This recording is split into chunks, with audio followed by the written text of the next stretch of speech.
Perkenalkan, nama saya Nani Dwi Rahayu dari Manajemen 6C. Tugas ini untuk memenuhi mata kuliah Manajemen Perspektif Islam, dosen pengampu Ibu Gita Priyanti STMN. Di sini saya akan presentasi mengenai globalisasi dalam manajemen syariah. Apa itu globalisasi? Globalisasi adalah proses integrasi internasional yang terjadi karena adanya pertukaran pandangan dunia, produk, pemikiran, dan aspek-aspek kebudayaan lainnya. Adanya kemajuan infrastruktur, transportasi, dan telekomunikasi, termasuk kemunculan telegraf dan internet, merupakan faktor utama dalam globalisasi yang semakin mendorong saling ketergantungan aktivitas ekonomi dan budaya. Selanjutnya, karakteristik globalisasi. Globalisasi memiliki karakteristik yang bisa kita amati secara langsung. Berikut karakteristik globalisasi. 1. Adanya perbedaan memakai ruang dan waktu. Globalisasi membuat batas ruang dan waktu menjadi hilang karena komunikasi dan informasi bisa dilakukan dengan mudah dan cepat tanpa batasan jarak dan waktu. Selanjutnya, kedua, perekonomian antar negara saling bergantung. Ekonomi negara-negara saling bergantung satu sama lain karena umumnya produksi produk tertentu dilakukan di negara lain dengan biaya produksi yang lebih rendah. Ketiga, pertukaran informasi menjadi lebih cepat. Ciri utama globalisasi adalah adanya kemudahan akses informasi yang bisa didapatkan dengan cepat dan mudah. Selanjutnya, timbulnya masalah bersama secara global. Globalisasi akan memunculkan timbulnya masalah bersama yang jadi isu global, misalnya seperti isu pemanasan global, isu kerusakan lingkungan, atau isu monopoli sumber daya tertentu. Kelima, terjadinya pertukaran budaya. Globalisasi akan mendorong terjadinya pertukaran budaya di mana interaksi antar kultur antar negara menjadi lebih sering terjadi. Yang keenam, proses komunikasi menjadi lebih mudah.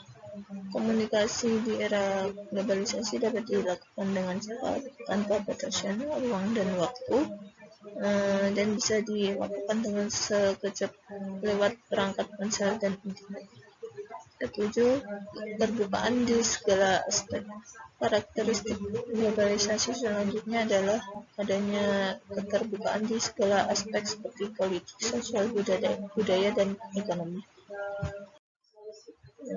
Untuk contoh globalisasi di berbagai bidang, itu satu contoh globalisasi sosial dan budaya, itu ada kebudayaan asing lebih mudah masuk dan diterima di dalam negeri. Penguatan bahasa Inggris seperti bahasa internasional menjadi penting. Pergeseran gaya hidup masyarakat menjadi lebih maju dan modern. Masyarakat lebih memilih bekerja di sektor industri dibandingkan agraris. Tren mode dan busana internasional menjadi lebih diminati. Yang terakhir ini peningkatan atau kemudahan norma-norma sosial di masyarakat. Untuk contoh yang kedua, globalisasi ekonomi.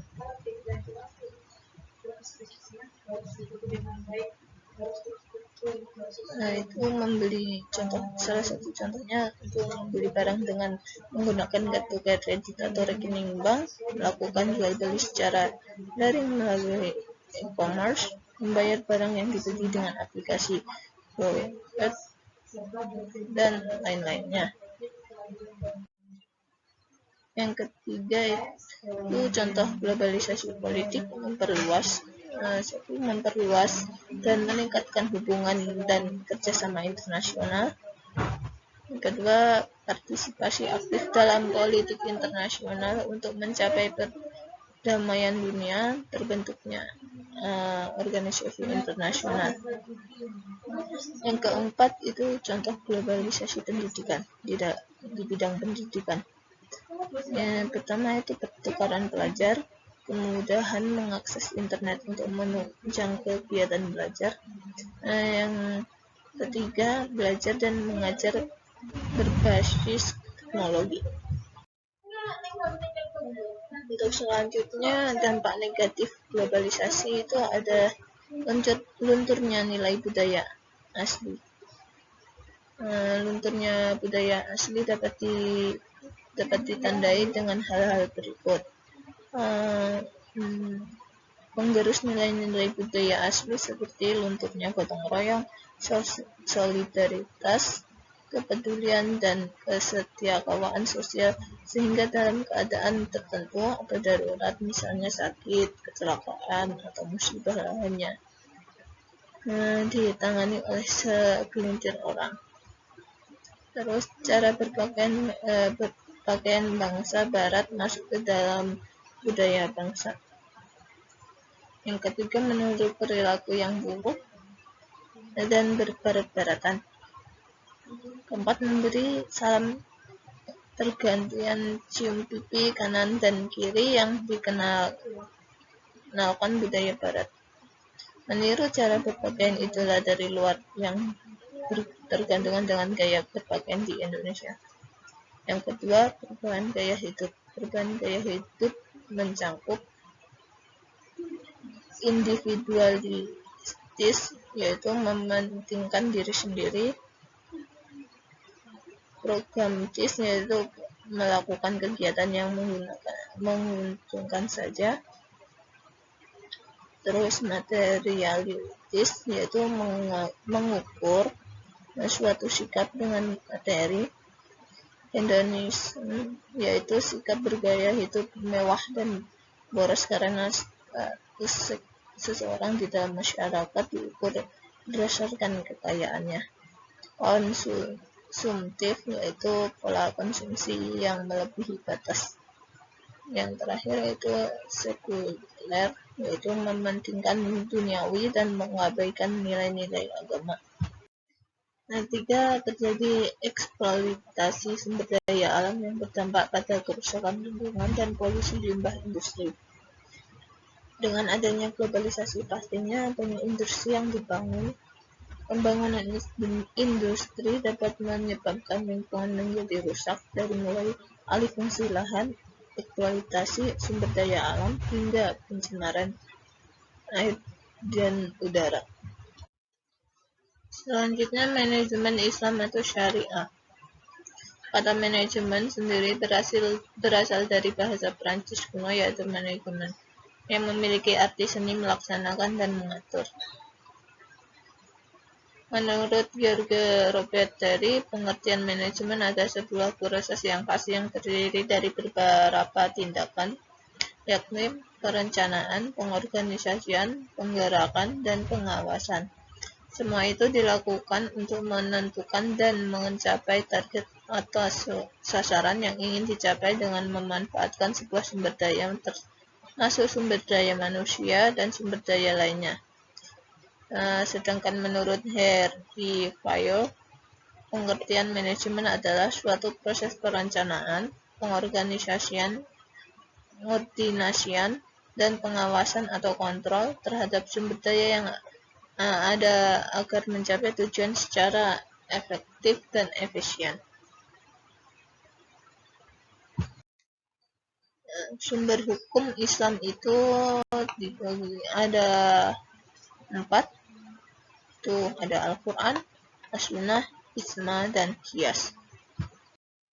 Prinsip-prinsip syariah Islam dalam menghadapi globalisasi adalah tauhid, keesaan, dan kedaulatan Allah. Konsepsi ini menurut adanya kepatuhan terhadap aturan-aturan yang telah ditetapkan tanpa syarat. Dalam konsepsi ini, eksistensi manusia dipersatukan dalam ketaatan kepada Allah yang akan berimplikasi pada aktivitas ekonomi yang tidak ada diskriminasi. B. Keadilan. Hal ini penting karena keadilan menjadi suatu titik tolak dalam membangun kesejahteraan hidup. Dari sini akan muncul kedimensian dalam kehidupan berbangsa dan bernegara. Yang C. Tanggung jawab. Dalam prinsip ekonomi Islam, setiap perilaku ekonomi harus bertanggung jawab, baik dari sisi ekses atau akibat ataupun aktivitasnya kepada diri sendiri dan masyarakat ataupun bangsa. Demikian juga tidak diperbolehkan terjadi kerusakan ekologi sebagai akibat manfaat teknologi yang berlebihan. Prinsip ini muncul dalam rangka melakukan kritik dan solusi atas banyaknya kekurangan yang terdapat dalam ekonomi kapitalis. Yang terakhir, kesimpulan, globalisasi dalam proses mendunianya suatu hal sehingga batas antara negara menjadi hilang. Globalisasi didukung oleh berbagai faktor, seperti pengembangan teknologi, transportasi, ilmu pengetahuan, telekomunikasi, dan sebagainya yang kemudian berpengaruh pada perubahan sebagai aspek kehidupan dalam masyarakat. Hal ini menjadikan tantangan besar bagi masyarakat, khususnya umat Islam. Manajemen yang tepat harus dilakukan secara rapi, benar, tertib, dan teratur. Proses-prosesnya harus diikuti dengan baik. Sesuatu tidak boleh dilakukan secara asal-asalan. Manajemen yang tepat sesuai dengan ajaran Islam yaitu berpedoman pada sumber hukum yaitu Al-Quran, As-Sunnah, Ijma, dan Qiyas, serta berprinsip pada ketegakan tauhid, keadilan, dan tanggung jawab. Terima kasih. Itu pun. Wassalamualaikum warahmatullahi wabarakatuh.